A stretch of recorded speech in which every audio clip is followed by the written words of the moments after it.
إخواني بارك الله فيكم، هذا الاجتماع يمكن السادس أو الخامس أو السادس حتى الآن في ملتقى الإصلاح الوطني، وكان عندنا إنجازات طيبة في السابق، وتم على إثرها تحقيق تحرك لم يكتمل حتى الآن، تحرك من الدولة لفض بعض المشاكل العالقة، من أهمها مشكلة النعام. ونسأل الله سبحانه وتعالى أن يكون هذا الجمع المبارك في هذه الليلة المباركة له الدور والإسهام في إصلاح ذات البين. الآن نتكلم لنا عن بعض الإنجازات. رئيس اللجنة التحضيرية الدكتور أخونا الدكتور حمدي مراد، بارك الله فيك.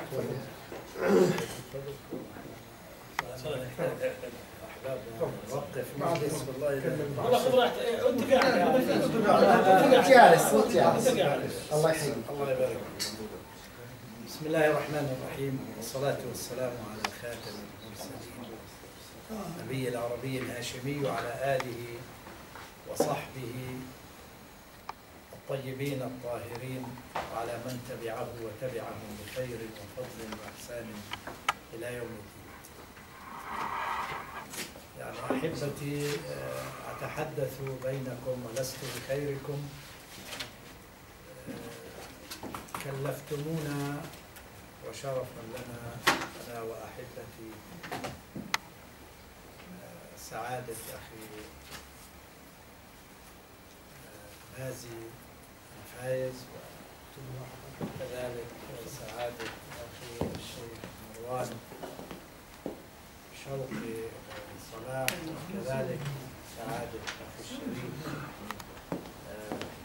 أبو علي الحوامدي، وأنتم الأحبة شيوخا بكل مكانتكم المرموقة، أصحاب فضيلة ومشيخة مشرفة وآل بيت أطهار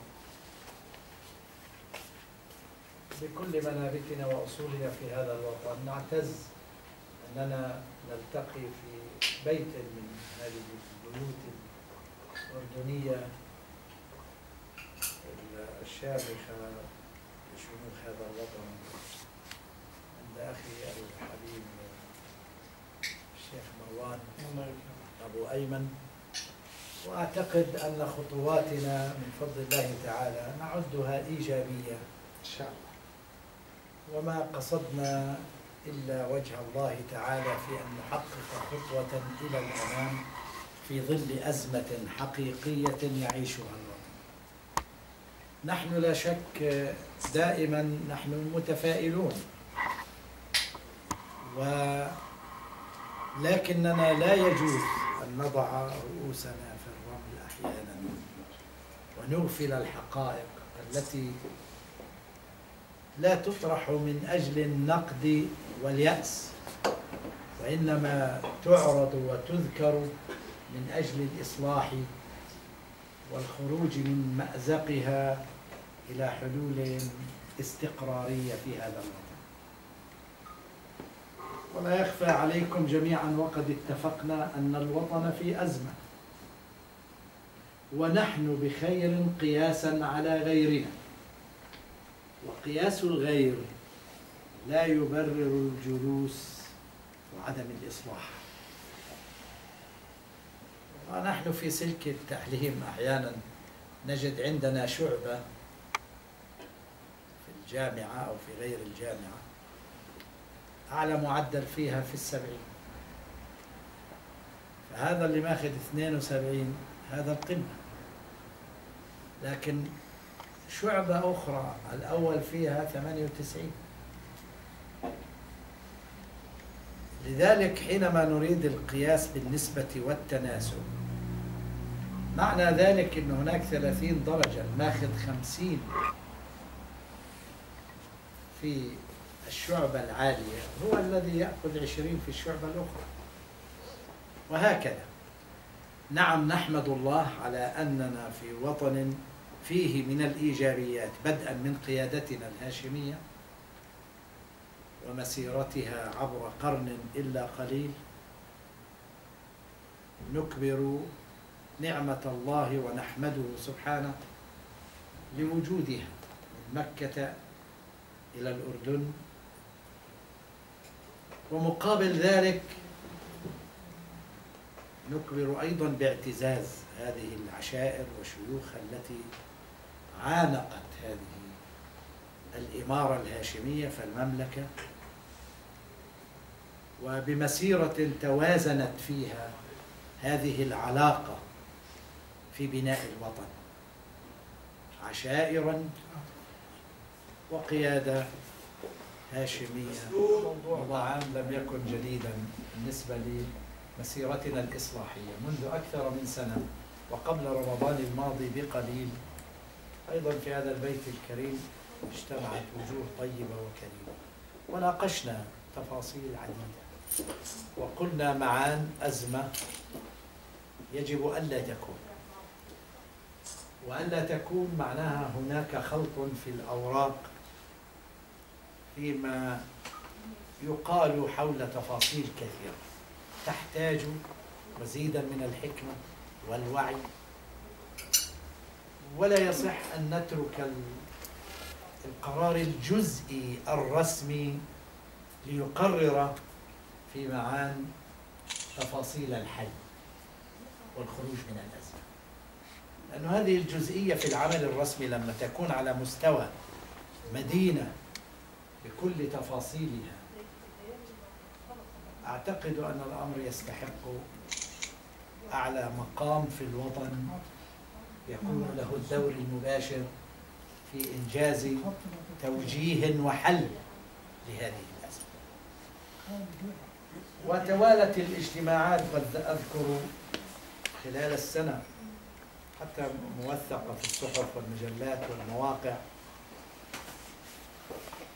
عشرات اللقاءات الحمد لله ختمت بهذا الملتقى الكريم بعد تطور في أزمتنا، وأصبحنا نشعر جميعا ونخشى حقيقة خشية الحريص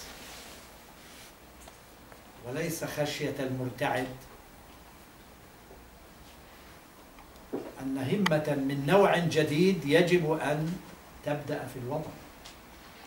هذه الهمة كما كنا نتكلم معا في هذا التداول الحوار الطيب الهادئ الهادف العميق، كيف نعيد لشيوخ العشائر الشيوخ مكانتهم وهيبتهم في أن يكونوا شركاء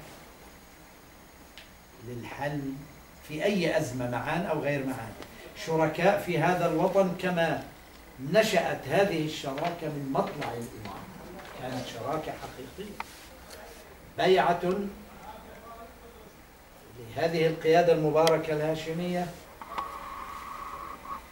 قابلها احترام وتقدير ومشاطرة في صنع قرار الوطن في كل مناحيه من خلال هذه العشائر التي هي الوطن. لأن التكوين الاجتماعي هو الذي ينشئ كل شيء، فالقيادة جزء من هذا التكوين المجتمعي، فإذا أزلت التكوين المجتمعي ما بقي شيء. تضعني أستاذا فأدخل على قاعة المحاضرة ولا أحد أحاضر في من مثلا، إذا لا قيمة لي بدون هذا الزخم الطلابي الرائد ليأخذون مني وآخذ منهم. نحن نعتقد أن تشخيصنا كان واقعيا، بعيد عن العاطفة، بعيد عن الانفعال، بعيد عن أن نجلس قضاة، وإنما طالبنا أنفسنا بتوافق أن نكون مصلحين. لا نريد أن نحاكم أحد، لا نريد أن ننبش القرون، لكن لا نريد أن نسكت عما يجري فيشكل أزمة أخطر، وللأسف يعني يصبح أحيانا الندم قد فات أوانه. فات أوان. أنا بعتقد جزء من الدول المحيطة بنا سواء كان الظالم أو المظلوم فيها كلاهما في اعتقادي ندم عن المسيرة التي احتدمت فيها الصراعات، وكان حل السلاح والدم والموت هو الطريق لإيجاد حل. ورأينا أين وصلت الحلول، أي أن الحلول لم تصل بل وصلت أزمات قاتلة ناسفة لوجود ذاك الوطن أو ذاك الوطن، ناسفة لكيانه الرسمي وكيانه شعارا في هذا الملتقى نؤمن به، شعار الإصلاح يجمع هذه الوجوه الكريمة وإخوة أحباب آخرين لهذا الوطن الحبيب من شماله إلى جنوبه ومن شرقه إلى غربه. وأبرزنا أهم عنوان فيه نؤمن به: إصلاح بلا سلاح. فإن كان هناك مواطن مظلوم أو جزء من المواطنين مظلومين مهما كان كابوس الظلم عليهم، لا يجوز أن يكون السلاح في أيديهم حلا لنزع هذا الحق. ومقابل ذلك لا يحق في داخل الوطن الواحد الرسمي والشعبي اللي هو أسرة واحدة أن يعالج أيضا المسألة بالسلاح، لأن السلاح يولد السلاح، العنف يولد العنف. لا شك بين الظالم والمظلوم فرق. نحن لم ندخل ولن ندخل في تفاصيل لسنا فيها قضاة في هذا الموضوع، بقدر ما نحن دعاة جادين للإصلاح نناشد ونسعى ليل نهار. ولذلك تحركنا باتفاق أن نوجه وثيقتنا الأولى لصاحب القرار. لما نقول صاحب القرار معناها جلالة الملك حفظه الله ورعاه، لأنه يتزعم السلطات الثلاث: التشريعية والتنفيذية والقضائية. هذا دستورنا ونحترمه. أنا لا أستطيع أن آتي لجزئية في جهاز التنظيمي اجتهد ضمن قانونه واجتهد لمصلحة الوطن، هكذا يرى. حينما نرى أن هذا الاجتهاد ضمن قانونية الوطن قد يكون أزم، وفي المقابل هناك من شط على الأرض من الناس فأزم، إلى أين سنصل إذا؟ ثم نجد أن السلاح قد استعمل هنا وهنا. نعم، نحن نقول للمواطن لا يصح أن تستعمل السلاح إلا دفاعا عن الوطن، ونقولها أيضا لمن يحمل السلاح في هذا الوطن رسميا: سلاحنا في مواجهة أعداء الوطن. ليس من السهل أن أحكم على أي مواطن أنه يحمل شهادة عدو أو أنا أصفه بعدو الوطن. مسألة خطيرة. حتى لو كان عدوا، كيف يمكنني أن أدخل مداخل تفصيلية لجلبه إلى الركب؟ أليس هو فلان ابن فلان؟ نعم. يعني عشيرته فلان؟ نعم. جده فلان؟ حقيقة. يا أخي هذا لا يمكن أن يكون عدو. طب ما الذي جرى؟ تجاوز. كيف نضع حدا للتجاوز؟ نعتقد أيضا وجهتنا أن القضاء العادل، ونثق بقضائنا إلى حد ما، فإن أخطأ نقول أخطأ، ما في أحد منزه، ما في أحد منزه. لكن يعني نحن نعتز بقضاء، نعتز بأمننا وأجهزته الساهرة. إنما هناك سبل أحيانا علاجها يحتاج توأمة واضحة ما بين هذه الوجوه الكريمة اللي تمون على الرجال وعلى الرجال الخارجين من أشباه الرجال فيهم. وحينئذ تحصل هذه التوأمة في الإصلاح. وآخر العلاج الكي، ما عندنا مشكلة. يعني لا سمح الله لو إنسان خرج في هذا الوطن واستحق الإعدام بالحق والعدل، وقد حاولنا مسار الإصلاح بكل أساليبه، فليستحق ذلك إن كان كذلك. لكني أعتقد نعم، وأن تعفو وتصفح والصلح خير كما قال الله تعالى، الصلح خير. لذلك يعني نحن نشعر، ربما نكرر أحبابنا من اجتماع لاجتماع، لأن الحقيقة هذه ما أقول ثقافة جديدة، نريد أن نجدد الثقافة الأصل في توأمة التحرك الرسمي مع التحرك الشعبي المسؤول. وإلا والله فلتت من أيدينا جميعا، فلتت من أيدينا جميعا، ويومها لا ينفع الندم. وعدو المتربص ينتظر توسعا باتجاه الأغوار والمرتفعات خط أمن جديد، بل إلى حدود العراق خط أمن ثاني من داعش المزعومة المصنوعة إلى آخره. لكن نحن بهذه العقلانية اتفقنا أيضا أن لا نكون لا سمح الله عبئا أو أزمة، لأنه أحيانا قد تصدر مبادرات إصلاح فلا تتقن دورها، مما نتيجة ردود فعل أو نتيجة عدم إمكانية التصور الدقيق في خطوات الحل إلى آخره، أو لا سمح الله اختلاف ينشأ اتجاه هذا التجمع أو ذاك مثل هذا الملتقى، فيؤدي إلى بعثرة الجهود.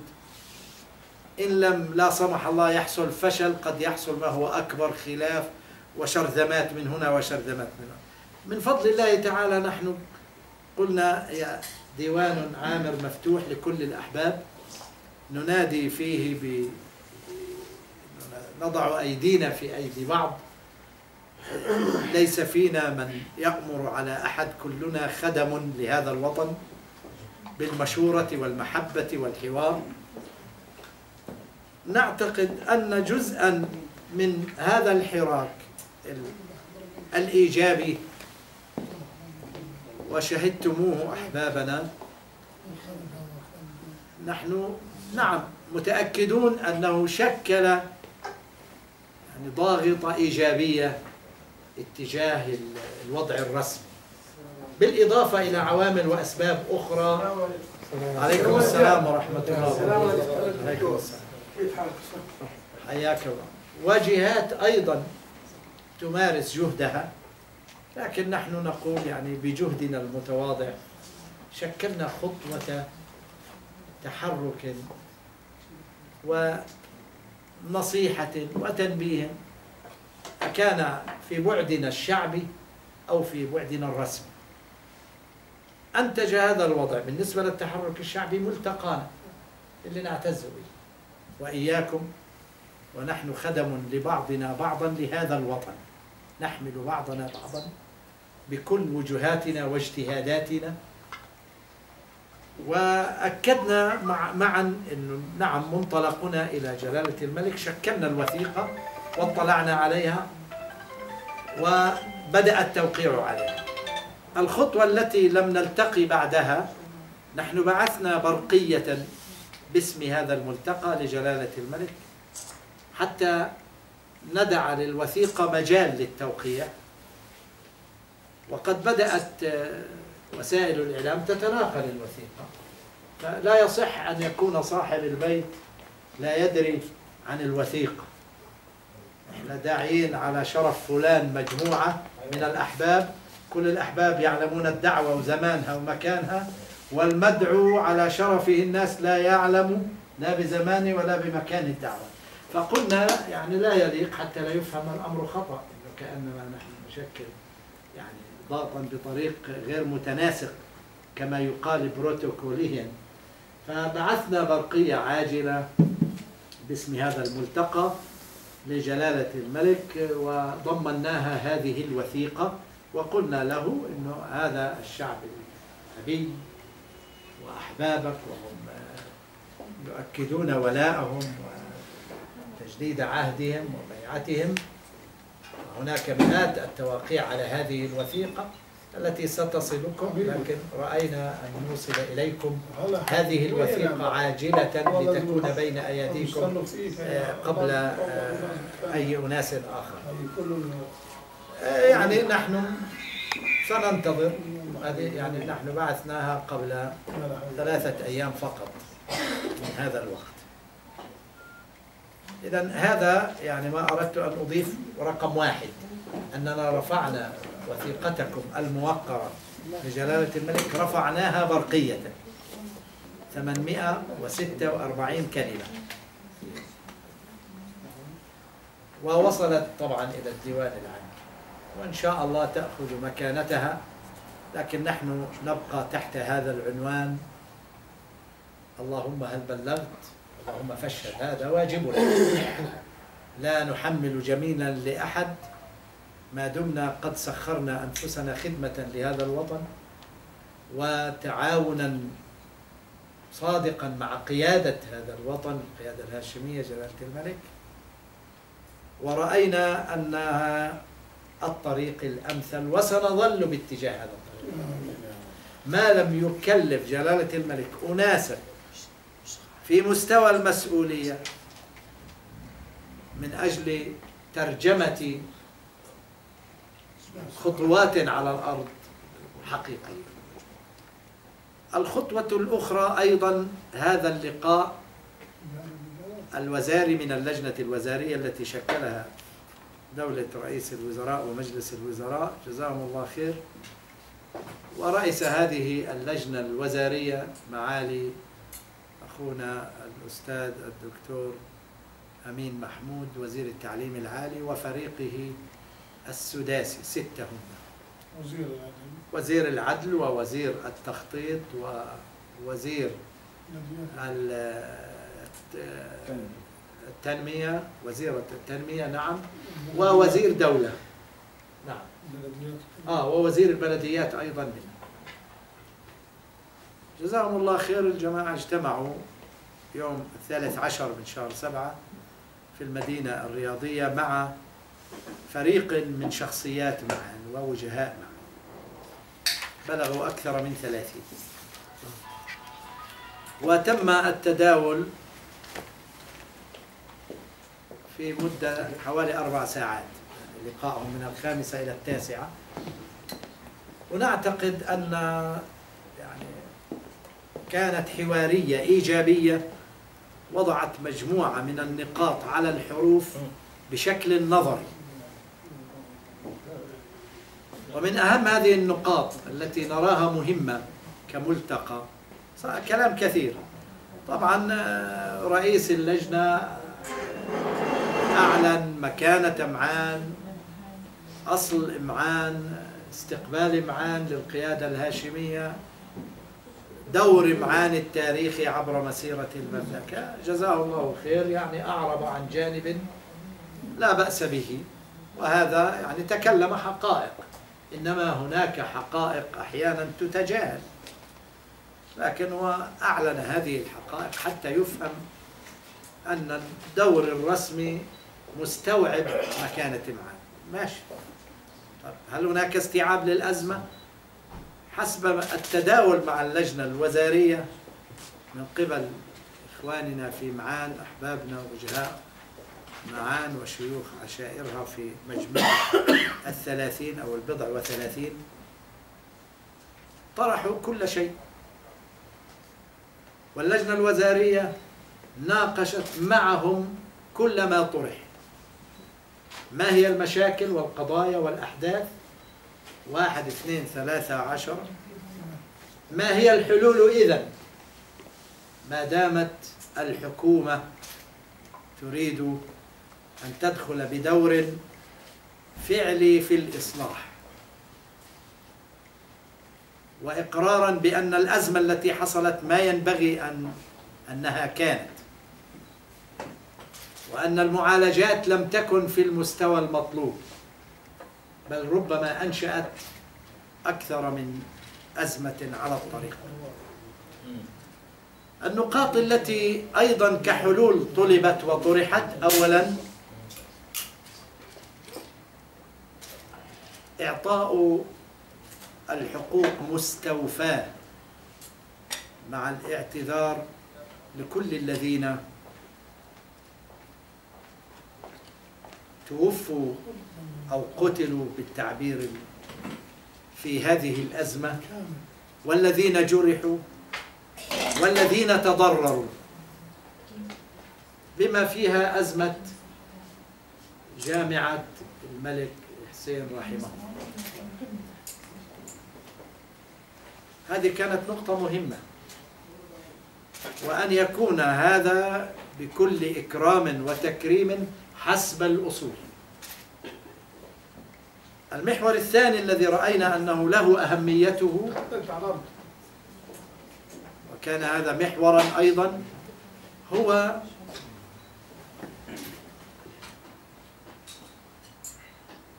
موضوع الحلول الاقتصادية والاجتماعية التي تعيشها معان كأزمة. ولا شك أن هناك أزمات أخرى في عدة مناطق في هذا الوطن مشابهة أو قريبة، لكن فاضت معان بمثل هذه الأزمة، وأنه أيضا لا بد من مبادرات فعلية على أرض الواقع لحل هذه الأزمات. الموضوع الآخر أيضا الذي كان قد نوقش في إطار هذا الحل، أنه أيضا الحل الأمني. إلى متى سيبقى هناك حل أمني؟ لابد أن ننتقل إلى مرحلة الحل غير الأمني، الحل الإصلاحي، وأن تزول هذه المظاهر التي أنشأت فعل وردت فعل باستمرار، ووسعت دائرة، إذا جاز التعبير، الأزمة وخطورتها. نحن بنتكلم عن أزمة لها أكثر من سنة، ومعنى ذلك أنها قابلية للتصعيد وليس للتخفيف. رصدنا لها أنها صارت في مسار تصعيدي وليس في مسار تخفيفي. من هنا جاءت الخشية وجاء البعد الآخر أيضا بالنسبة لمعان، أن معان جزء من هذا الوطن، ولا يمكن أن يكون إلا حاميا لهذا الوطن، وليس كما قيل هنا أو هناك مؤامرات تحاك داخل معان ضد الوطن. وهنا برزت قضية المطلوبين على ضوء ذلك. قضية المطلوبين أيضا حسمت ما بين الحوار ومقترحات الحل أن تشكل لجنة من وزارة العدل قضائية بعيدة عن الحلول الأمنية، تقوم بالتحقيق القضائي وتنصف الناس بالحق والعدل، يرحمك الله،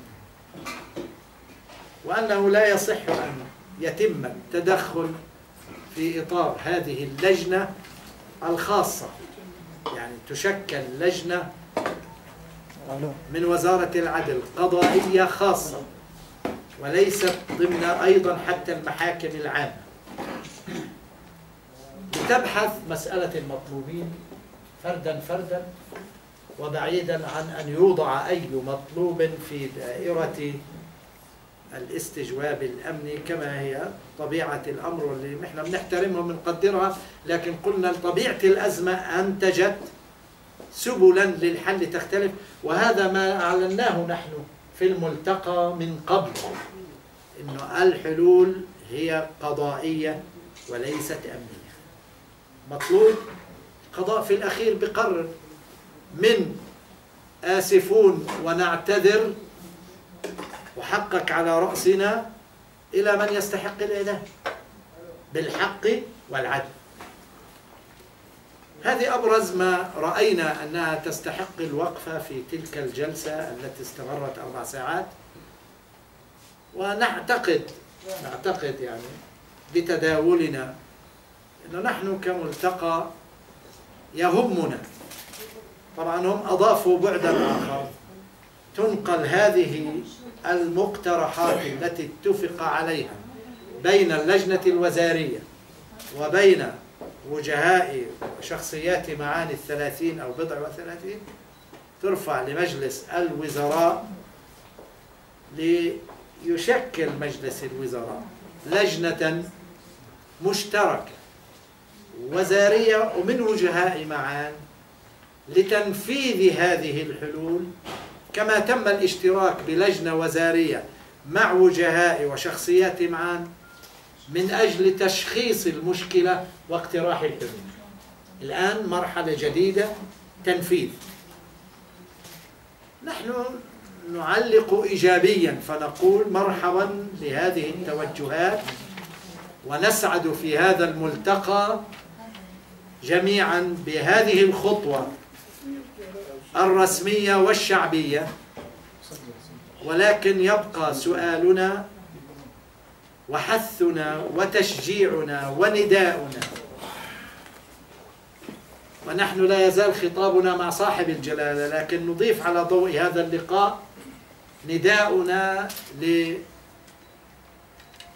لدولة رئيس الوزراء ومجلس الوزراء كيف يأخذون خطوات فعلية وحقيقية على الأرض كما ناقشوا وحاوروا باتجاه أين المشكلة 1 2 10، كيف الحل 1 2 10. أنا أعتقد ليس أمام مجلس الوزراء، احنا بنتكلم هيك مع بعضنا كملتقى، نعم، إلا أن يخطو الآن خطوات عملية، لأن مجلس الوزراء انتدب لجنة مفوضة ليست صاحبة قرار نهائي، لكن مفوضة في الحوار ونقل ورسم خارطة الأزمة وكيفية حلها مشتركا بين هذا الوفد الوزاري وبين أحبابنا في معا. توجهنا كملتقى يعني نتداول على مجلس الوزراء أن يتحمل مسؤوليته في تنفيذ هذه المقترحات في الحل، وعاجلا غير آجل في أهم النقاط التي ذكرناها 4 السابقة، وكذلك أن نبدأ نرى المظاهر الأمنية تتراجع. ولا شك أننا نناشد أحبتنا في معان أيضا كيف هم يستقبلون هذا التوجه بأريحية شيئا فشيئا. نعم حدثت أحداث مؤلمة، لكن كيف نتجاوزها حتى لا يأتي ما هو أكثر إيلاما لا سمح الله، مع المحافظة على هذه نحن أحبتنا خلاصة هذه المقدمة لحضراتكم، وأنتم تحملون ما نحمل تماما كهيئة، يعني شرفتمونا بأمركم أن نحمل أمانة تفصيلية يومية نتابعها. نحن في الملتقى عندنا ثوابت اتفقنا عليها أو فهمناها مع بعضنا. الثابت الأول، وطبعا صعب علينا ونحن نرحب بأي حبيب أن يكون جزءا من الملتقى، صعب علينا أن نستوعب من هو يعني معارض لثوابتنا، ونحترم رأيه، نحترم، لكن لا نستطيع أن يعني نكون وإياه في مسيرة الثوابت فيها مختلفة. من هذه الثوابت الأهم، الثابت الأول أن مرجعيتنا كقيادة في هذا الوطن هي القيادة الهاشمية حسب أصول تركيبتها المعهودة منذ عهد الإمارة إلى اليوم، ممثلة اليوم بجلالة الملك عبد الله الثاني بن الحسين، ولاء وبيعا. ولذلك كانت وثيقتنا إليه مباشرة، رئيس السلطات الثلاث وزعيمها. ثانيا، نحن نكبر أجهزة أمننا ونحن جنود في خندقها، شريطة أن يكون دورها حسب الأصول أيضا. ثالثا، عشائرنا الجناح الثاني في بعده الشعبي بعد البعد الرسمي لهذا الجسد الوطني بكل منابته وأصوله، وتوأمة كاملة بين البعدين. رابعا، أنه لا حل عندنا إلا الإصلاح، ونداؤنا لصاحب الجلالة ولكل أجهزتنا ومؤسساتنا داخل وطننا هناك منهج إصلاح أولا وثانيا وأخيرا. لسنا أعداء لبعضنا البعض، لسنا خصوما حتى نعزل قرية أو مدينة أو حي، لكن كلنا تحت القانون، ويحاسب بالحق والعدل قضاء من خرج على هذا القانون وعلى هذا الدستور. وآخر يعني نداء لنا يستمر في هذا المفهوم الإصلاحي أنه حوار إصلاح بلا سلاح. جزاكم الله خيرا يعني في هذا المختصر، ولكم سدة الأمر أولا وأخيرا، ونحن تحت أمركم فيما ترون. جزاكم الله عنا خيرا. بارك الله فيك وجزاك الله كل خير. هذا المفهوم الطيب الذي ألقاه علينا شيخنا والدكتور حمدي مراد رئيس اللجنة التحضيرية لهذا الملتقى، إلا أننا في هذا الاجتماع يعني لنا عنوان واضح، وهذا العنوان في مثل يعني مجمله في مثل أردني يقول: لبشة عراس الميت أحن، فجزئية المشكلة التي نطلع عليها في معان لن تكون إلا في معان. ونرى أن نقترح على حكومتنا أن تذهب إلى معان وتعقد اجتماع في معان وتحل المشكلة على أرض معان مع أهل معان في واقعهم وظروفهم، ويكون هناك الصلح والمحبة والمودة حتى يبقى وطننا آمن. لأن يعني من فترة جاءني اتصال من أحد المستثمرين كان سائلني عن أرض بده يستثمر في الأردن. لو قل لي الأردن في معان في مشاكل وفي داعش وفي كذا، وإحنا تراجعنا عن الموضوع.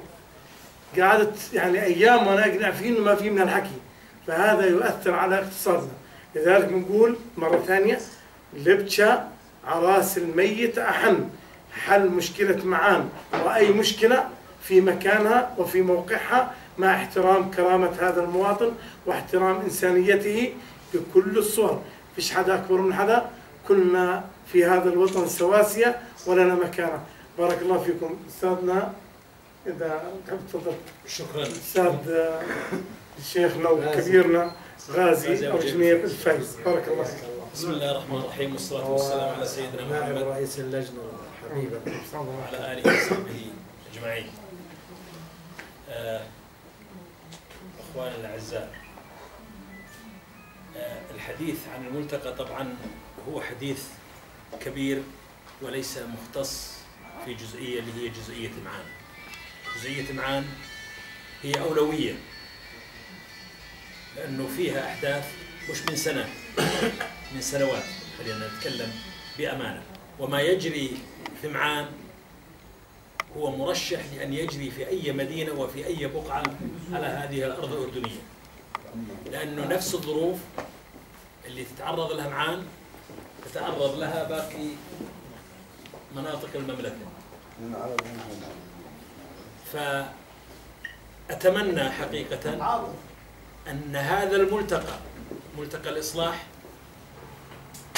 وهذا حلم لكل رجال الأردن الأوفياء حملت راية الإصلاح أن يكون هذا الملتقى يعمل بعمل مؤسسي ضمن أهداف وغايات وأعضاء محددين ومعروفين، حتى ننطلق إلى عملنا لباقي أماكن المملكة إن كان هناك أي موضوع يحتاج إلى تسليط الضوء عليه. فأنا أقترح أن نبدأ بتشكيل لجان غير اللجنة التحضيرية، وأن يشهر هذا الملتقى بكيانه وبأركانه كاملة، رئاسته ولجانه وأهدافه وخطة عمله وإلى آخره، حتى نبدأ، لأنه حقيقة الوضع غير مريح في بلدنا. وإذا تركنا الحبل على الغارب لبعض من يرى أن في إثارة الفتنة حماية له ولمشاريعه ولسرقاته أن نقطع الطريق عليه حقيقة. هذا في موضوع الملتقى. الموضوع الآخر، نحن نشكر الدكتور حمدي مراد على إيصال البرقية إلى الديوان الملكي، اللي شرح فيها وشرح قبل شوي شو السبب أنه بعثت هذه البرقية قبل أن تبعث الوثيقة، لإشعار جلالة الملك أنه في هناك نية لشيوخ ووجهاء ورجال وشخصيات أردنية لإرسال الوثيقة بخصوص قضية معان أو بخصوص تشكيل هذا الجسم اللي إحنا ناويين عليه.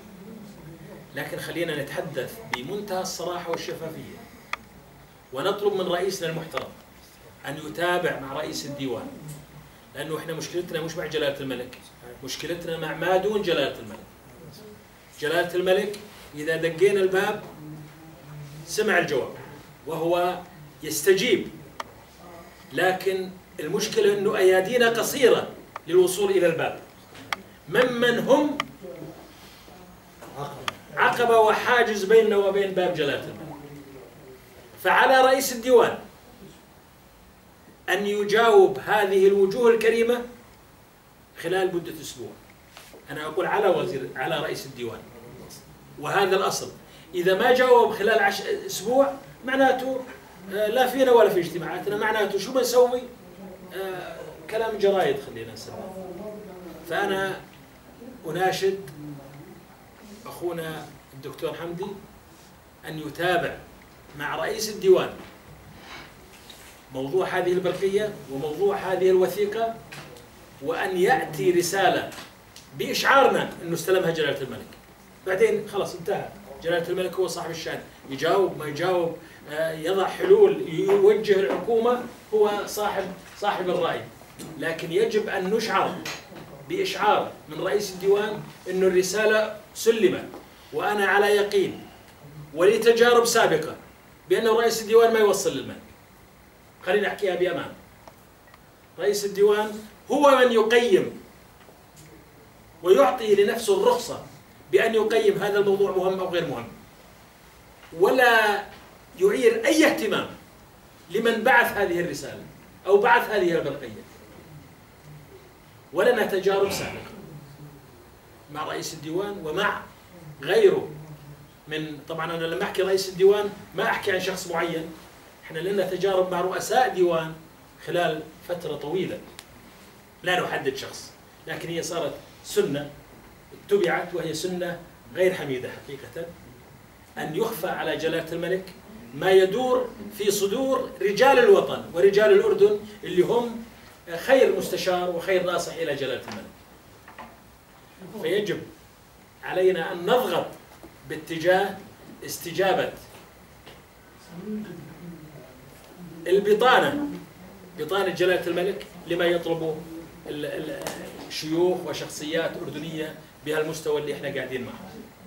هذه الحقيقة اللي أنا حبيت أركز عليهم، والأهم المتابعة وأن لا نيأس، لأنهم يا أخوان يحاولوا يخلونا نيأس من أي عمل إصلاحي أو أي تجمع أو أي موضوع، خليني أقول تجمع عشائري يطرح فكر نير وفكر إصلاحي حقيقي، لأنهم يعتقدوا بأن هذه التحركات هي ضد مصالحهم الغير مشروعة، ومن يعتقد غير ذلك فهو مخطئ. فهذه أنا يعني جملة بسيطة حبيت أحكيها، وما أريد أنا أكرر اللي حكاه سعادة الدكتور، لأنه هو كفى ووفى، وهو اللي تابع مع اللجنة الوزارية. حقيقة هي خطوة بالاتجاه الصحيح، حتى لا ننكر على الجهد الملتقى أو اللجنة التحضيرية. هي خطوة، لكن هل هي الخطوة جادة؟ أنا أشك. هل هناك نية عند الحكومة لإنهاء الأزمة؟ أنا حقيقة أشك، وهذا رأيي، ولا أريد أن أفرض رأيي على المجموعة، لأنه لو أرادت الحكومة ممثلة برئيسها ووزير الداخلية، لو أرادت الحل ما استمرت المشكلة 24 ساعة. والآن المشكلة ليست في أهل معان. أهل معان ينادوا، يستغيثوا بالأردنيين ويستغيثوا بجلالة الملك، لكن للأسف الأردنيين تتحرك فرادى وليس جماعة أو جماعة. احنا هون مجموعة قاعدين نتحرك، مجموعة ثانية تتحرك في طرف عمان الغربي، مجموعة تتحرك في الشمال، مجموعة تتحرك في الجنوب، مجموعة تتحرك في المدينة الفلانية، لكن ليس هناك أي تنسيق أو رابط بين الجهات التي تتحرك باتجاه معا. وهذا ما يريدوه في السلطة التنفيذية، أن يفتتوا جهد الجماعات. لكن من يتحمل المسؤولية، ومن يتحمل مسؤولية معان، ومن يتحمل مسؤولية ما ينشأ عن التجاهل اللي يحصل الآن، هي الحكومة، وهي من تريد أن تورط البلد وتورط جلالة الملك وتورط الشعب الأردني في فتنة يعرفون متى تبدأ ولا يعرف أحد متى تنتهي إلا الله. فأتمنى على الأخوان أن نبدأ في نشر الفكرة إلى باقي التجمعات اللي قاعدة تسوي اجتماعات، لأني أنا سمعت أنه في اجتماعات في القرية الفلانية وفي المنطقة الفلانية، وهذا جهد أو خليني أقول هذا أسلوب ممنهج للحكومة بتفتيت أي جهد شعبي لإنهاء أي أزمة، لأنهم لا يريدون للشعب الأردني أن يتكاتف لعمل الخير. وهذا العمل اللي أنتم قايمين فيه هو عمل خير، وجزاكم الله خير عليه. ومن يقوم بنفس العمل في مناطق أخرى أعتقد أنه يعمل بحسن نية، لكن من يوجه هؤلاء أعتقد أنه حسن النية مش موجود عنده. ولو يريد التوجيه الصحيح جمع كل الوجوه وكل التحركات باتجاه واحد وكل الحركات باتجاه واحد. نحن نريد حراك ولا نريد عراك، وهم يريدون العراك ويستخفون بالحراك. أنا طبعا أقول هم اللي هم السلطة التنفيذية، الحكومة لما ننتقدها احنا لا ننتقد جلالة الملك، احنا ننتقد الحكومة والقائمين عليها، ومشكلتنا معهم. نعم. فأتمنى أنه كلنا نشد حيلنا الآن بأنه إظهار هذا الملتقى وإشهاره مثل ما قالوا بالعتاد والعدة. العتاد والعدة اللي هم الرجال، مش عتاد رصاص.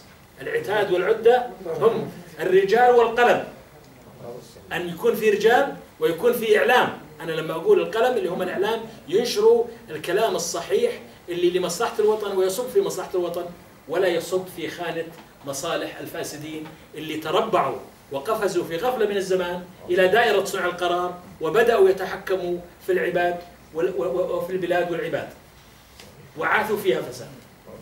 فأتمنى أن يكون هذه الجلسة، نقترح أنه الجلسة القادمة لإشهار الملتقى الوطني للإصلاح، إشهاره، وهذه مهمة. إذا ما أشهر وحاولنا نجمع كل التجمعات اللي قاعدة تتحرك ونتحرى عنها ونجمعها كلها في هذا الملتقى، أعتقد راح يكون جهدنا ضعيف جدا ولن يسمع.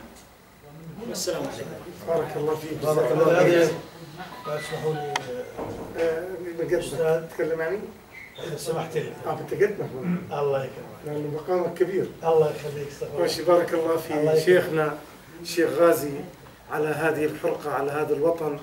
وفليعلم الجميع أن أبناء الأردن تنازلوا عن كل شيء من أجل الحفاظ على الأردن ومن أجل الحفاظ على دمائنا وأعراضنا، أن لا تكون فتنة في هذا الوطن بإذن المولى عز وجل. ما دام فيها مثل هؤلاء الرجال لن يحصل بإذن الله أي فتنة، وسنقف لها بالمرصد ولن نتخلى، وسنلحق الليل بالنهار حتى نكون رجال كما وصفت، ندافع عن أوطاننا وأعراضنا وعن كرامتنا في هذا الوطن. معاش دكتور موفق، الدور لك. خلي لا تفضل دكتور. لا الله يخليك. شكرا. تفضل استاذ الفاضل. انا عواد ابو درويش. الاستاذ عواد ابو درويش. يعني اول شيء شكرا. انا من معان. يا الله. يعني كمعاني اول شيء. كمعاني ولا معاني تعاني؟ كمعاني معالج. يعني شكرا حقيقة للجهود الطيبة الوطنية من أبناء الأردن الأحرار، الحقيقة الرجال اللي لا هدفهم لا مصلحة ولا كرسي ولا منصب وزاري ولا يصير محافظ ولا يدور على عينية ولا على نيابية. هذا أول شيء. يعني إحنا كيف ننظر بهذا المنظور. يعني إخواني يمكن ما بدي أعيد مشكلة معان، ولكن يمكن بحكم تخصصي في مجال دراساتي وكابن معان، وطلعنا وتعلمنا وشقينا الصوان وطلعنا ووصلنا عمان. معان ما في مشكلة حقيقة. معان ما في مشكلة. معان زيها زي الرمثة، زي المفرق، زي سحاب، زي الطرة، زي الشجرة، زي الرمثة، زي الجوف. معان يا ريت بدي الجوف. مدينة عانت من أخطاء في سياستها الإدارية، تهميش، تجهيل في التعليم، لأنه للأسف الشديد زي ما تفضل سعادة الشيخ غازي، أنا جدا بقدره وبحترمه لعشائريته وخوفه على العشائر الأردنية، لأنه قبل شوي كنا نحكي أنه تفتتت بمنهجية الإشي اللي كان مثبت البلد، والإشي اللي كان ضابط أمن البلد، والإشي اللي كان محافظ على أمن البلد. كان في معان ولا في أي مكان مدير الشرطة دائما في دواوين الشيوخ، ضباط الشرطة دائما في بيوت الأهالي المواطنين، لأنه في كان ود وتواصل. ما كانت الشرطة تحل المشاكل أبدا، كانوا الشيوخ يحلوا المشاكل، كانوا الرجالات هم اللي يحلوا المشاكل. الآن تغيرت المفاهيم، غيروا المفاهيم للأسف الشديد. وأنا بحكي وأنا مطلع على شغلات كثيرة، بعرف كيف منهجة تدمير بنية المجتمع الأردني العشائري اللي في كل العالم العربي إحنا مضرب مثل فيه بتماسكنا العشائري، ولا زال في بعض الدول. يعني أنا بزور عندي شغلي في المغرب العربي، يفكرونا بعدنا إنه الأردن عشائر، ما في خلص. يعني مشكلة إذا واحد من الأردن بيسوي مشكلة بيروحوا على الشيخ العشيرة.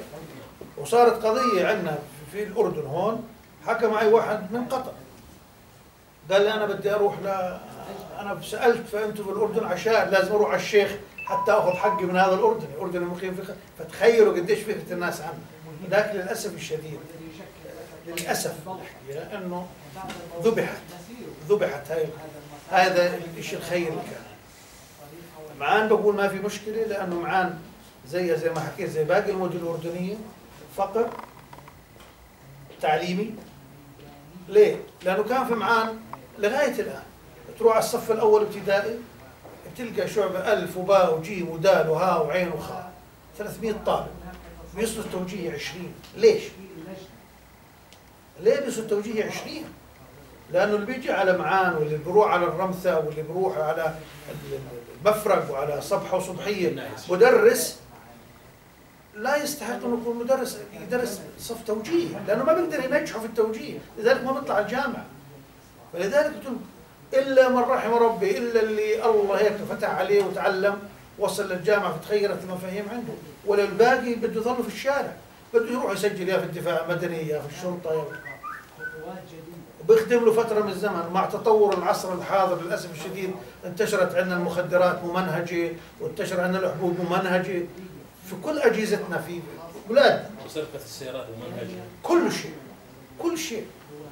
ففي معان ما في قضية معان زيها زي أي قضية مجتمعية. 19 مطلوب هلا وأنا جاي بحكي مع زميلي وصديقي يعني مطلع بقول شو القضايا. أنا صار لي سنة بقول شو القضايا 19 قضية، هل بيستحق فيه واحد إعدام؟ هذا السؤال. من ال 19 مطلوب هل في واحد قضيته تستحق إعدام؟ هل في واحد عنده قضية هدد أمن الوطن؟ كل 19 مطلوب اللي بيحكوا عنهم وزارة الداخلية مطلوبين، أنا بعتبرها نتائج من الدولة. هذول نتيجة احنا اللي زرعناهم، احنا اللي زرعناهم.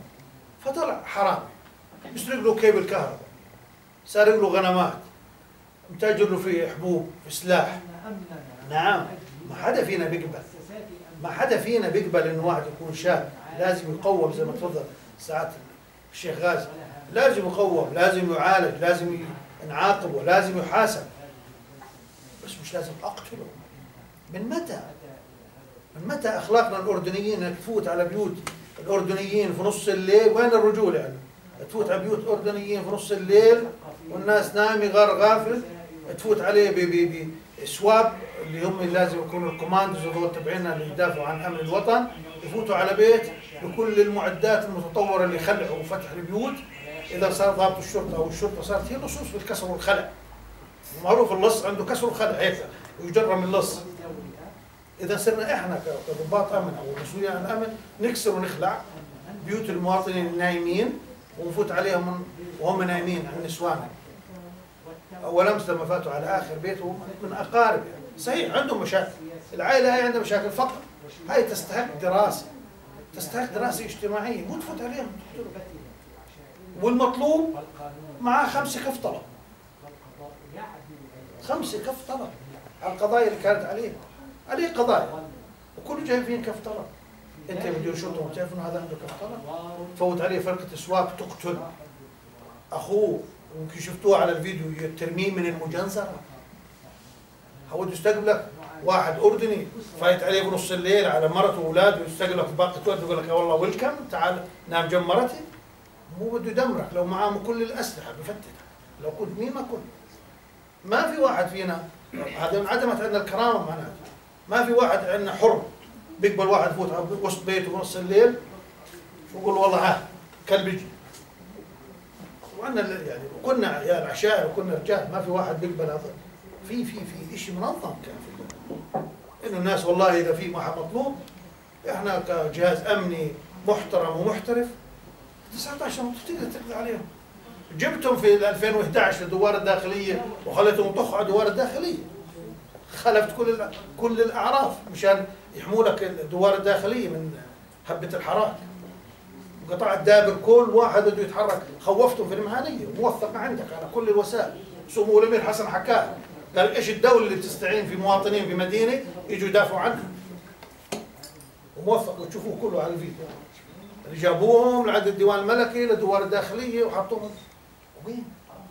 اذا في شيء زي ما تفضل سعادتك، في شيء يحاك للبلد، في شيء يرسم من قبل اشخاص لها اهداف لها اجندات انه ما بدهمش. وهذا الحراك انا متاكد تماما هذا راح يحارب بكل الوسائل، بالتلفونات. انت ليش تروح؟ انت محسوب علينا، ليش تيجي؟ يا دكتور نواف انت الصريح شو جاوبك على المعانيه؟ شو بدك فيهم؟ انت شيخ ابن شيخ خليه غالي، انت مستشفى.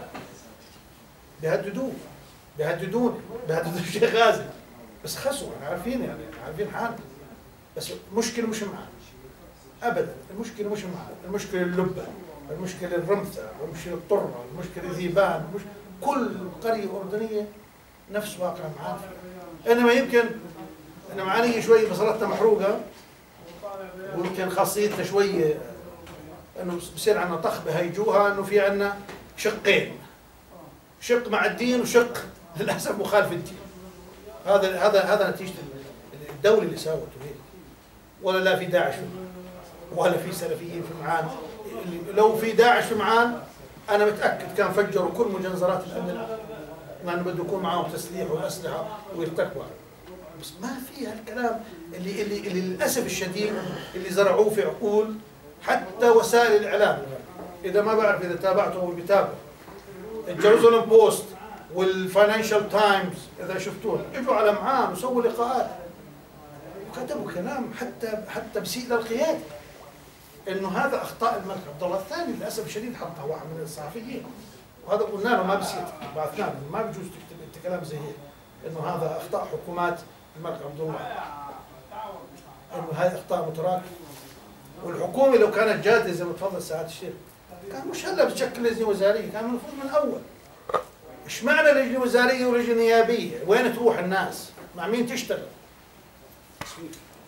نعم، هلا في لجنه نيابيه عازمين 70 او 75 واحد من معان يوم الجمعه، عازمينهم لما تجيب 75 واحد ما لجنه شو بدك تفطر؟ ما احنا ما بدنا نفطر، ما بدك تطعم الناس، ما الناس ما معانا احنا ما بنرتشي بسر اوزي من عند جبل ولا بلقمه منسف. المفروض مجلس النواب يتحرك من البدايه. لغايه امبارح، انا من امبارح كنت معاه احد المسؤولين الامنيين يقول لن تتوقف الحمله الامنيه الا يسلموا حالهم اتصال بعد اجتماع اللجنه الوزاريه لمدير الشرطه.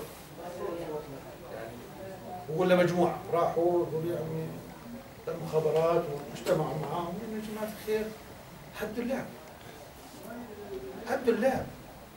تقتل المراه، بتعرفوا توفت اللي كانت المراه توفت، اهل رافضين يدفنوها. تقتل المراه، وين الرجوله؟ عندك ضابط شرطه تطلق عليها طلقتين من مسدسك تقتل المراه، تخاف من المراه تقتلها؟ يعني هاي مشكله. هذا راح يفوت على بيت اللي في سحاب، بيت كل واحد اردني يتوقع يفوت على بيتك مسلمين، يتوقع يفوت على بيتك. احنا ابدا مع الامن، مع الشرطه، مع القانون، مع النظام، مع احترام الدستور، مع حمايه العرش الهاشمي. ونعرف الهاشميين صمام امان فعلا. ولكن الناس اللي زي ما تفضل سالت انه هل رئيس الديوان راح يوصل انه في ملتقى؟ ولوين بده يروح هذا الملتقى؟ انا ما بعرف يمكن ساعات الشيخ غازي انه المفروض بتوقع، انا مقترح مني انه يكون لهذا الملتقى، لانه اسمه ملتقى الاصلاح الوطني، مجتمع امن، مش امن من الرصاص وبس، امن اجتماعي، امن غذائي، امن صحي، كل النواحي الامنيه اللي بتم المجتمع ويكون له دور حتى في اللجان اللي تصير.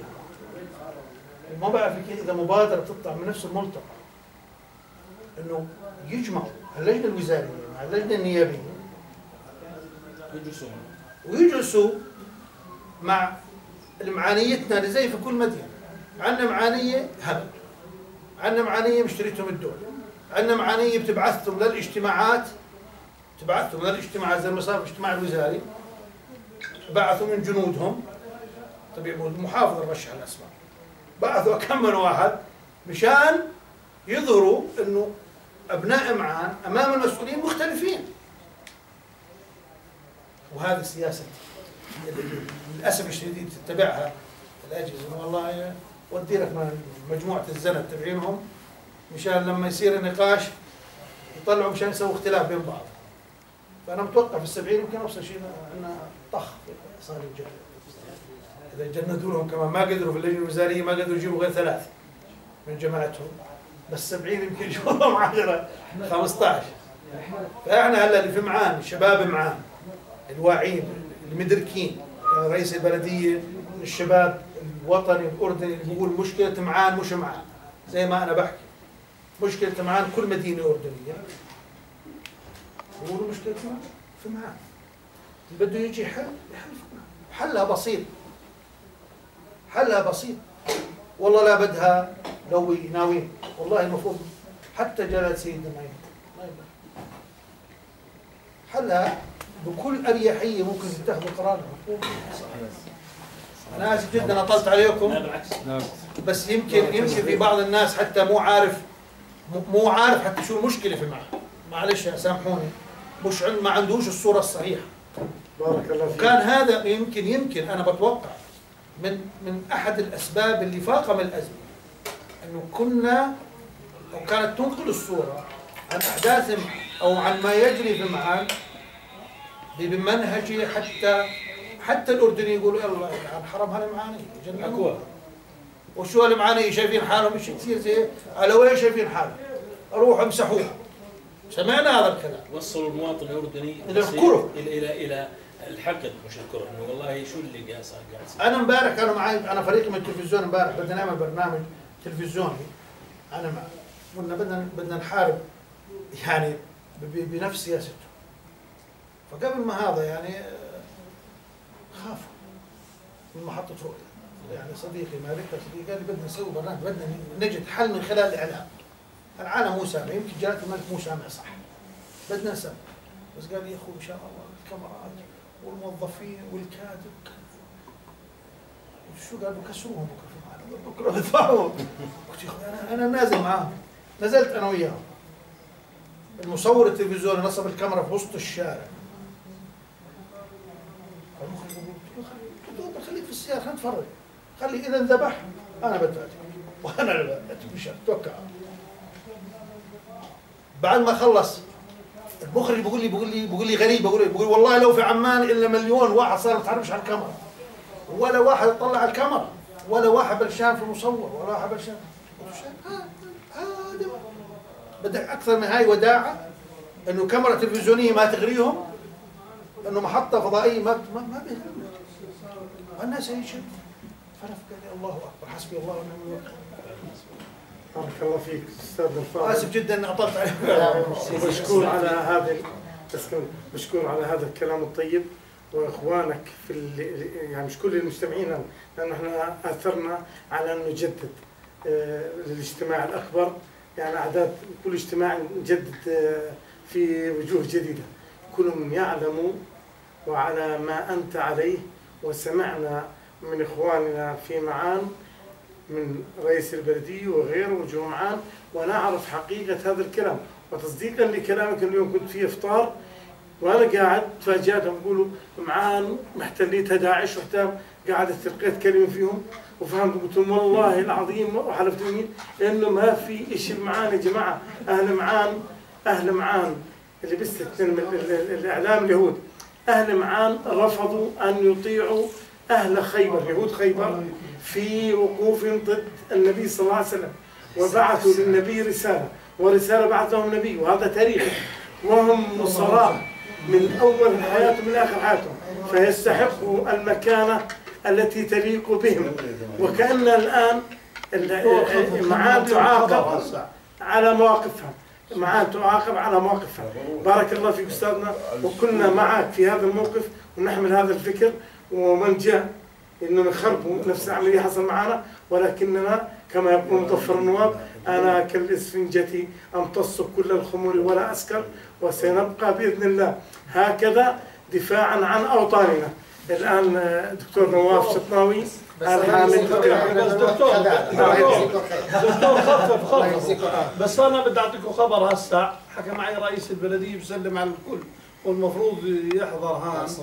فاليوم كان لجنه مع مجلس النواب يعني بمشر حركات كويسه ايجابي. الحديث اليوم اللي كانوا مجتمعين فيه يعني الحمد لله، بشكر كل اللي اجوا واللي مو موجودين على اللقاء هون، حرك جهد كويس. هذا واجبنا، يعني هذا فضل من رب العالمين، انه بوجوه الناس الخيره والطيبه يعني وصلت رساله كويسه، انه بلشت تحرك لحل الموضوع معه. يا رب يكرمك. فهذا هسه خلي يبلغ الشباب. بارك الله فيك. ما بدي اطول عليكم، الله يمسيكم بالخير وتقبل الله منكم الطاعات، وحقيقه ان شاء الله في ميزان حسناتكم هذا الحراك وهذا الجهد اللي بتبذلوه. حقيقه اللي تفضلوا فيه الاخوان اللي سبقوني كفوا ووفوا في الحديث عن فيما يتعلق بمعان، لكن خلينا نقول انه معان زي ما تفضلوا حكوا هي عباره عن اولويه الان، لكن تحركنا كل كل واحد في موقعه، ولمنع انزلاق الأردن إلى الفوضى اللي كثير من الإخوة بلمحوا أو بصرحوا، ولكن لا نملك الحقيقة حقيقة. يعني دور بعض المسؤولين في الأردن سواء كان بقصر نظر أو بتآمر، يعني احنا ما بنقدر، ما عندنا معلومات من دين واحد تصرف بطريقة لا وطنية، أساء استخدام السلطة، أساء استخدام الموقع، وتصرف بعنجهية أو باستهتار بكرامة المواطن الأردني. المواطن الأردني على مر التاريخ يا أخوان، بس للحقيقة هذا البلد بالذات، يمكن الإنسان الأردني ممكن يتنازل عن كل شيء إلا كرامته. نعم.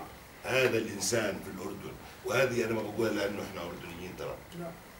الإنسان الأردني على مر التاريخ طبيعة تركيبته الاجتماعية والسياسية، بعدوا عن السياسة، لم تفسدوا السياسة. احنا كل عمرنا على أطراف، على هامش العواصم في بغداد وفي القاهرة وفي دمشق، واحنا عايشين بعيد عن سلطة الدولة وعن مماحكات السياسة. أخطر إشي تدخل على الأردن مماحكات السياسة، محاولة استغلال قضية زي قضية معان سياسيا، وقد تستخدم قضية معان سياسيا من طرفين، قد يستخدمها بعض المسؤولين لتعطيل الإصلاح، تخويف داعش، تخويف هذول بده يخرجوا على القانون، كسروا هيبة الدولة، وبالتالي لعنوهم، اذبحوهم، اضربوهم. هذه مهمة جدا إن احنا الناس الحريصين على الأردن بكل مكوناتها بكل أطيافها، إنه في مواقعنا ننشر وعي إنه في الأردن ثوابت.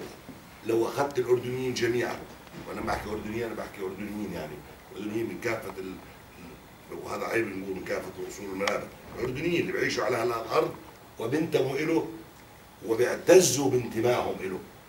كويس؟ هذول الناس ما عندهم خلاف على الدولة الأردنية، لا خلاف بين الأردنيين على الدولة الأردنية. ثانيا، احنا لا خلاف انه احنا بحاجة للأمن، لأنه الأمن هو الأساس اللي خلى مجتمعنا يستقر ويستمر. إمكانياتنا شحيحة على مر التاريخ، جدودنا وعشائرنا وناسنا كان بيناتهم روابطهم وقوانينهم وأصولهم وأعرافهم اللي كانوا من غير ما يكون في سلطة مركزية كانوا دايرين شؤونهم ومش محتاجين، وما في عندهم الحكي اللي بيصوروه انه الناس ولا كانت داقة ببعضها. ولذلك يا اخوان من موقعنا حتى نمنع الانزلاق نحو الكارثة، واللي هي يعني مش معقول العراق جنبنا هوى، سوريا هوت، مصر هوت، ليبيا ما انتم ترون ما يجري في ليبيا الان بتدخلات الدول اللي محيطة، واللي هي كل محيط دولة إسرائيل لازم يبقى ضعيف ومفتت ومشتت، وزي ما نقول بأسهم بينهم شديد. واحنا بالأردن إذا ما دركنا هذا الوضع وعينا أن نخلق الفكرة إنه لا يجوز لنا أن نحترب وأن نرفع السلاح في وجه بعض البعض، مش راضيين عن تصرفات الدولة ولا عن سياسات الحكومة، مش راضيين، في كثير أخطاء، في كثير مثالب، في كثير استئثار سواء بالسلطة أو بالثروة أو بالمكاسب، لكن سنصبر ونثابر في المطالبة، سنصبر ونثابر في المطالبة، وأن لا يغرر بنا، سواء اللي بده يغرر بنا باسم الإسلام أو بده يغرر باسم الوطنية أو باسم القومية أو باسم، أن نبقى حريصين على استقرارنا، لكنه ليس الاستقرار الذي يخدم تلك الفئة التي تحاول أن تخيف الأردنيين من الإصلاح.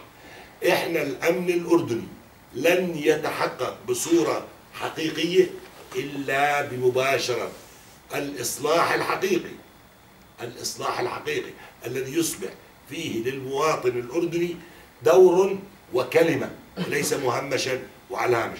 أنا بكتفي بهالقدر، والله يعطيكم العافية. بارك الله فيك، مشكور دكتور نواف. إخواني، حد له أسئلة قبل ما ننهي؟ حد له كلمة حد يتكلم؟ تفضل. مين؟ تفضل. مساء الخير، انا ضيف بجوز دعيت بواسطه زملاء الشباب، انا فاروق العبادي. يا مرحبا فيك بالعبادي. على راسي. انا شاكر للجهود الطيبه ما يقوم بشكل مباشر او غير مباشر. بجوز بالاعلام انا تابعت الشيخ غازي الفايز، كان بجوز له بالبدايه كلمه واضحه وهو حافز ذاتي. بالضبط، حافز ذاتي كان من باب الانتماء الوطني، وتابع والخيرين تابعوا، وإن شاء الله احنا كمان كلنا غير نتابع. معان مش مشكلة مستجدة. معان هي ملخص مشكلة ما بين الانتماء والولاء المدفوع الأجر. معان هي ملخص مشكلة انفراط عقد مبايعة الشعوب لأنظمة الحكم اللي بالعالم العربي تمت بأشكال مختلفة. معان بجوز لأنها معان ما دخلتها ديموغرافيا تشابكية، فلذلك لأنه السائل أو الخليط متجانس، فدرجة الحرارة رأسا ترتفع ورأسا تنزل. باقي المدن لأن فيها ديموغرافيا متشابكة، فالمحلول يطول لما يسخن وبجوز يجهض في قبل ما يرتفع درجة حرارته. معان تمثل قضية وطن تم اغتياله. أنا قبل شوي أنا شاكر جدا لعلامتنا ودكتورنا الأستاذ حمدي، لكن هو ركز كثير ما بدنا نحترب وكذا. بالعكس، المواطن الأردني على مدى 80 سنة من الدولة ظل يقول عيب هذا ضيف، عيب هذا ضيف، حتى صاروا كل ضيوف على الفراش وهو الآن برا الفراش اللي هو فراشه وبيته. فما بال الدولة وهي منه. الشيء الثاني، دائما نشير ونلخص ونغتال الأردن بعمر الدولة الأردنية 80 سنة. الدولة الأردنية 80 سنة صح، بس الأردن أكبر كثير من الدولة الأردنية. وإذا في فضل فالفضل معكوس، فضل الوطن الأردني على الدولة الأردنية بجميع أشكال المثلث، من الرأس المثلث الهرم من فوق لجميع أضلاعه. معان فيها 19 مطلوب. أقل حارة في عمان والزرقاء فيها مئات المطلوبين، بروعوا السكان، بيعتدوا على أعراضهم، بيعتدوا على كراماتهم، بيقطعوا أرزاقهم. أقل حارة بعمان والزرقاء. إذا الموضوع مش مطلوبين. إذا في خارجين على القانون، فالخارج اللي هو فوق مستوى القانون، اللي هو فاسد جهارا نهارا، سرق البلد جهارا نهارا، القضاء الآن لا حول ولا قوة قاعد يأخذ منه حق أو باطل أو مش قادر يقربه أصلا. هذا الخارج عن القانون، هذاك مطلوب، إذا ما جاء اليوم بيجي بكرة. فقضية معان هي قضية وطن. قضية معان لما نحكي فيها إحنا نحكي ونتألم عن أنفسنا. أنا كعبادي كابن البلقة بتألم، ولما بحكي عن معان بحكي عن نفسي. صح، بجوز بشير لمعان وأحداث معان، بس بشير لنفسي. اللجان اللي شكلت دلالة على الاستهتار بالقضية. اللجنة الوزارية أكبر استهتار بقضية معان، لأنه شكلت لجنة توحي من أسماء الوزراء اللي موجودين فيها إنها قضية إنسانية وقضية عاطلين على العمل وقضية حالات إنسانية. ما شكلت كقضية بزوايا وأبعاد معينة. يعني يروحوا عمان، أنت وزير تنمية، أنت وزير عمل، أنت وزير كذا، شوف لك كم واحد عاطل عن العمل. إذا في واحد مهرب بمعان، إذا في واحد وراه طابور من عشرات المسؤولين بعمان متكسبين من وراء المهرب هذا اللي ركضوا وراه ويقولوا عنه مطلوب، إذا في النواب مش مساعدين حالهم. النواب قبل شهر أصدروا قانون، وافقوا على قانون للإرهاب، ولا بوكاسب بأفريقيا الوسطى بعز الأحكام العرفية والدكتاتورية تم هذا القانون اللي أمس بقول إصلاح. واضح جدا أنه القوى في الآن صار اتحاد قوى ما بين مراكز القوى اللي اجت بحالة إنسانية ببداية تشكيل الدولة الأردنية واستمرت على فترات. الآن هاي مراكز القوى متكاتفة، مراكز القوى مشاركة بصناعة القرار، مراكز القوى عندها قدرة انها تغيب الحقيقه عن صاحب القرار او عن راس الهرم بكل سهوله. والان يعني بديش اقول كلمه، لكن هي بوقاحه صاروا يتصرفوا، يعني اشكر خبر، يعني ما بيعطوا اهميه للموضوع. فالجهد الشعبي اللي هو الشيخ غازي الفايز، انا اللي سمعته قبل فتره طويله اول من اطلق كلمه، والان الاستاذ حمدي مراد يعني يقود لجنه واضحه بشخصيته الاعتباريه الواضحه، وهو العمل المنظم هو من يثري بالنهايه. والمشكله اللي اشار بجوز الدكتور قبل شويه واشار لها الشيخ غازي، انه تبعثر الجهود بالعمل الوطني، تبعثر الجهود بالحراك، تبعثر الجهود بعمليه الاصلاح، بعثرت الجهود بالشخصيه الوطنيه والانتماء الوطني، بعثرت الجهود مرات تكون بحسن نيه والاغلب تكون وراها ايدي تعمل بسوء نيه. الان كثير رايحين بعد شويه اذا بده يصل لنتيجه، الملتقى هذا رايح يصير في حرب واضحه، اشكر خبر على الملتقى. الحل ما في حسن نيه، لانه تصريحات وبيانات وعنجهيه وزير الداخليه اللي تظهر انه في حاله حرب وليس في حاله هو مسؤول عن امن وامان، هذه لا تؤتي بخير ولا يعني تعطي مؤشر انه في تفاهم بالموضوع. فمعان هي قضيه الاردن وهي قضيه وطن، وانا اطلت، لكن الواحد يعني في صدره شيء كثير جدا، وبارك الله بجميع الجهود المباشره وغير المباشره. شكرا على الكلام.